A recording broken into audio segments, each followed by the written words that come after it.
मन्नत के आने वाले एपिसोड में अब इमोशंस, ड्रामा और रिश्तों का सबसे बड़ा तूफान देखने को मिलने वाला है। धैर्य ने मन्नत के सिर से विक्रांत के नाम का सिंदूर पोंछने को कह दिया है, लेकिन मन्नत का जवाब सुनकर खुद धैर्य के पैरों तले जमीन खिसक जाएगी। दूसरी तरफ दुआ के दिल में विक्रांत को लेकर डर लगातार बढ़ता जा रहा है। उसे लगने लगा है कि कहीं विक्रांत उसके बाबा धैर्य को उससे दूर न कर दे। लेकिन कहानी में आने वाला अगला ट्विस्ट हर किसी को पूरी तरह हिला देने वाला है। अपकमिंग ट्रैक में हम देखेंगे कि याशिका एक बार फिर धैर्य के मन में जहर घोलने का काम करती है। वह धैर्य को बार बार यही एहसास दिलाती है कि मन्नत आज भी विक्रांत से प्यार करती है और उसी के लिए उसके दिल में जगह है। याशिका धैर्य से कहती है कि अगर अभी भी उसने कोई फैसला नहीं लिया तो वह हमेशा के लिए मन्नत को खो देगा। यही बातें सुनकर धैर्य गुस्से में सीधा मन्नत के कमरे में पहुंच जाता है। जैसे ही धैर्य मन्नत को देखता है, उसकी नजर मन्नत की मांग में लगे सिंदूर पर पड़ती है। यह वही सिंदूर होता है जो विक्रांत के नाम का है। धैर्य की आंखों में गुस्सा साफ दिखाई देता है। वह मन्नत से कहता है कि अगर उसके दिल में विक्रांत के लिए कोई जगह नहीं है तो वह तुरंत यह सिंदूर मिटा दे। लेकिन मन्नत कांपती हुई आवाज में कहती है कि वह इसे अभी नहीं हटा सकती। मन्नत का यह जवाब धैर्य को अंदर से तोड़ देता है। उसे समझ आ जाता है कि मन्नत आज भी विक्रांत से बेइंतहा प्यार करती है।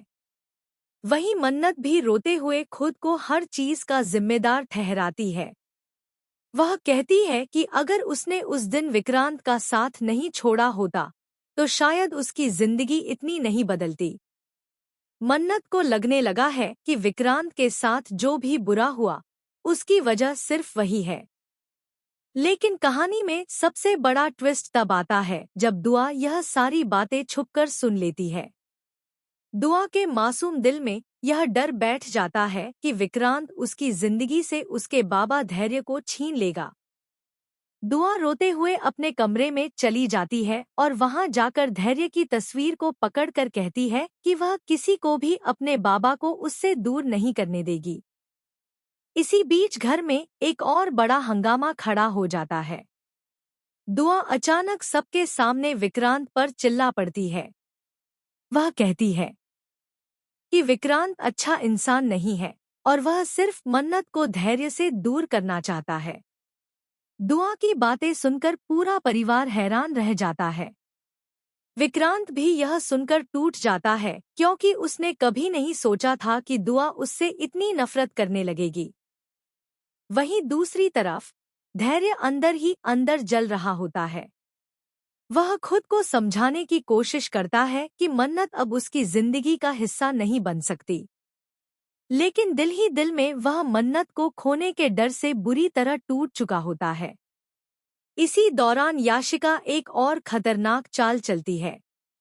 याशिका घरवालों के सामने ऐसा माहौल बना देती है कि सबको लगे कि विक्रांत जानबूझकर धैर्य और दुआ के बीच दूरियां पैदा कर रहा है। इतना ही नहीं, वह दुआ को भी भड़काती है और कहती है कि अगर विक्रांत इस घर में रहा तो धैर्य अब सिर्फ मन्नत और विक्रांत के साथ रहेगा।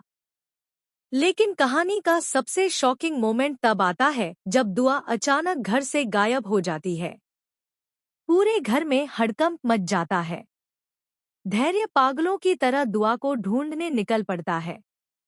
मन्नत भी खुद को दोष देने लगती है कि उसकी वजह से दुआ घर छोड़कर चली गई। कुछ देर बाद पता चलता है कि दुआ मंदिर में बैठी रो रही है। वहां वह भगवान से प्रार्थना करती है कि उसके बाबा उससे कभी दूर न हो। तभी वहां विक्रांत पहुंच जाता है। विक्रांत दुआ को प्यार से समझाने की कोशिश करता है, लेकिन दुआ उससे डर जाती है और कहती है कि वह उसके बाबा को उससे छीनना चाहता है। दुआ की यह बात सुनकर विक्रांत की आंखों में आंसू आ जाते हैं। वह पहली बार महसूस करता है कि उसके और मन्नत के प्यार की कीमत एक मासूम बच्ची चुका रही है। वहीं दूर खड़ा धैर्य यह सब सुन लेता है। धैर्य के दिल में पहली बार विक्रांत के लिए नफरत कम होने लगती है, क्योंकि वह देखता है कि विक्रांत सच में दुआ की परवाह करता है। लेकिन तभी कहानी में एक और धमाकेदार ट्विस्ट आता है। याशिका की सच्चाई का एक बड़ा राज सामने आने वाला होता है। मन्नत को पता चल जाता है कि धैर्य और विक्रांत के बीच गलतफहमियां पैदा करने के पीछे असली हाथ याशिका का है। इतना ही नहीं, याशिका ने ही दुआ के मन में विक्रांत के खिलाफ डर पैदा किया था। अब आने वाले एपिसोड में देखने को मिलेगा कि क्या मन्नत सबके सामने याशिका का सच ला पाएगी। क्या धैर्य को एहसास होगा कि उसने गुस्से में आकर मन्नत को गलत समझा? क्या